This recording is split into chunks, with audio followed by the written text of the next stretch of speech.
What do you think of doing sacrospinous ligament transection versus the way you do the surgery? So sacrospinous ligament is the ligament that I've previously discussed. Again, this is the sacrospinous ligament and sacrotuberous ligament. The pudendal nerve runs between both of those ligaments. Again, the pudendal nerve is demonstrated right here. So surgeons that perform laparoscopic pudendal nerve decompression surgery, they will often go in laparoscopically from this direction and cut that sacrospinous ligament.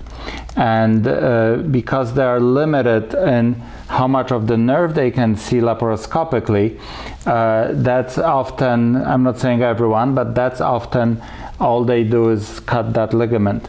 And in that procedure, they do increase the room for the nerve in that area where the pudendal nerve crosses between the sacrospinous and sacrotuberous ligaments, but in that procedure the nerve is not truly decompressed. There is no scar tissue removed from around the nerve.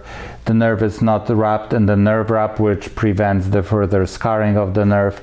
The pain pump is not implanted, which helps with the central sensitization.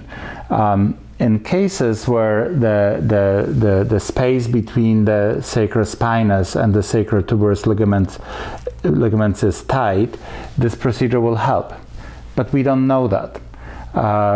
We don't know that before the surgery. It may depend on how did the pain start in the first place. If there was any injury that started the pain, then this is unlikely to help. If this is congenital, meaning someone was born with a tight space between the ligaments, and then with time that space has gotten even tighter, then yes, maybe this surgery will help. So I am not a big proponent of this procedure. In the way where I do the surgery, the incision actually goes on the buttock. It is called the Transgluteal Pudendal Neurosis. It is the procedure which I have learned from my mentor, Professor Roger Robert in Nantes, France, and then I have very, very significantly modified that procedure after I returned to the United States. In this procedure, the patient is laying on her or his abdomen, and the incision will go in the buttock. And this is the incision that will go right over this, in the buttock, right over this ligament. Once I reach this ligament, I cut this ligament, and this takes me to that area of the sacrospinous ligament. It allows me to free the nerve all the way from almost up here where the nerve starts, all the way through here, through the part that is called the Alcock's canal. So this is the Alcock's canal. It is where the pudendal nerve runs through the obturator internus muscle. And the access to the nerve with that approach is much larger than when it is done laparoscopically.